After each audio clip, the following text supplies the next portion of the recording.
Check out FlipsideGaming.com for all your gaming needs. Use the promo code HEROES to save 10% on all orders over $10.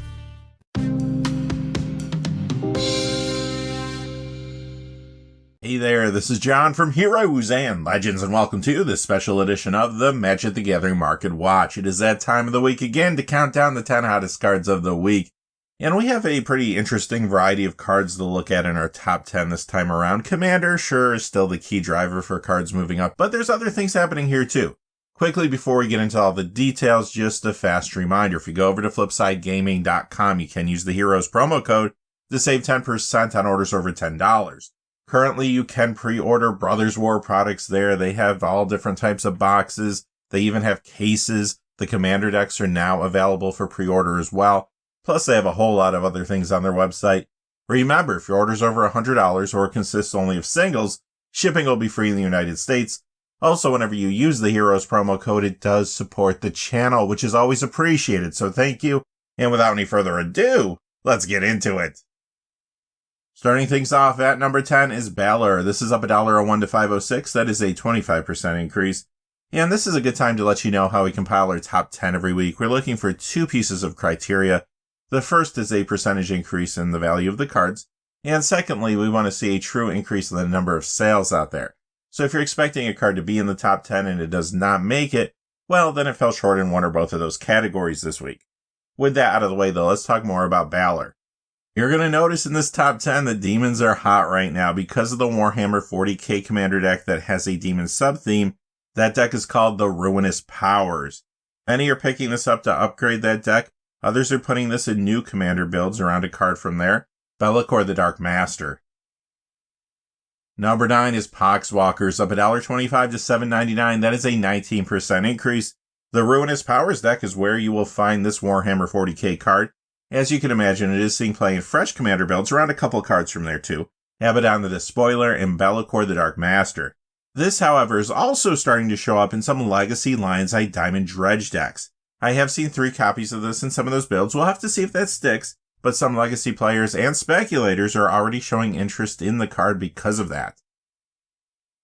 Number 8 is Realms Uncharted, up $1.28 to $8.97. That is a 17% increase. It might feel like a decade ago, but Dominaria United did bring some support for land-centric strategies. Because of that, this card is seeing more commander playing now. It's even in some commander builds around new cards from that set.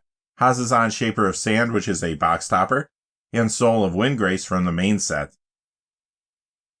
Number 7 is another demon, Rakdos, the Showstopper. This is up $1.43 this week to $6.82. That is a 27% increase.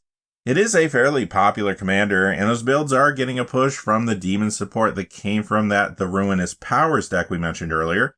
It is a good upgrade to that deck as well, and it's showing up in fresh builds around Be'lakor the Dark Master, and to a lesser degree, Abaddon the Despoiler. Number 6, Carrick, Son of Yawgmoth. This is from Commander 2019. It goes up $2.29 this week to $13.99. That is a 20% increase. This continues to be a popular commander, and it has been pushed recently due to some strong cards in black being introduced to the commander format via new products. One example would be Shard of the Nightbringer from the Warhammer 40k Necron Dynasties deck. You find Carrick in some commander builds around a couple new cards too, Sheoldred the Apocalypse and Braids Arisen Nightmare, both from Dominaria United. But one thing to remember, this is getting reprinted in the Post Malone Backstage Pass Secret Lair. Number 5 is an older card yet to be reprinted. It is Thermokarst, up $2.77 this week to $6.99. That is a 66% increase. Now you might remember, not too long ago, 4 cards were banned in Pauper, which did shake up the meta. One of the decks that is performing better now is Gril Panza, and that deck happens to run 4 copies of this. You also see 4 copies of this card in the sideboard of another deck in Pauper that's starting to gain momentum, Bant Ephemerate. Additionally, some players are getting this now to upgrade the Tyranid Swarm Warhammer 40k commander deck, and I have seen this in new commander builds around a card from there too, Old One Eye. Number 4 is another demon, Rakdos, Lord of Riots. The Return to Ravnica copy is up $1.33 to $6.41. That is a 27% increase. The Ravnica Allegiance Rakdos Guild Kit copy, that one only comes in foil. It goes up $3.45 this week to $10. That is a 53% increase. So much like Rakdos the Showstopper, this is a popular demon, and those builds are seeing more play now due to that, the Ruinous Powers deck. Again, many players are also picking this up to upgrade that deck or add it to fresh builds around Be'lakor the Dark Master, and to a lesser degree, Abaddon the Despoiler. Number 3 is Bloodthirster. This is up $5.35 this week to $14.99. That is a 55% increase. Guess what? The Ruinous Powers is bringing us this card too, and it is in fresh builds around a couple cards from there. Be'lakor the Dark Master and Abaddon the Despoiler again. Just generally though, this is a solid card showing up in other Commander Demon builds too. Plus, I have seen some putting this in another Warhammer 40k Commander deck, Tyranid Swarm. And in other cases, they're just adding it to fresh builds around a card from there, the Red Terror. Number 2 is Grinding Station. This goes up $6.96 this week to $29.94. That is a 30% increase. This is found in those modern Izzet and Jeskai Breach builds. Those have been performing very well in the format recently. Now that Yorion Sky Nomad is banned in modern, they're even starting to see a larger share of the meta. Beyond that, though, it is getting some additional commander play as well. This is in some Muria Scholar of Antiquities builds. That card is from Dominaria United. And this is a good upgrade to a Warhammer 40k commander deck, Necron Dynasties. Additionally, you do see this in new builds around a couple cards from there, Trazyn the Infinite, and Imhotep the Stormlord. And finally, coming in at number 1 is Orvar the Allform, the Keldheim copy up $7.60 to $15. That is a 103% increase. The copy from the list is up $12.07 to $16.99, and that is a 254% increase if you're doing the math at home. It was in the list for Modern Horizons 2 and Adventures in the Forgotten Realms. One of the reasons this is getting as hot as it is right now is because it is starting to show up in more sideboards in Modern.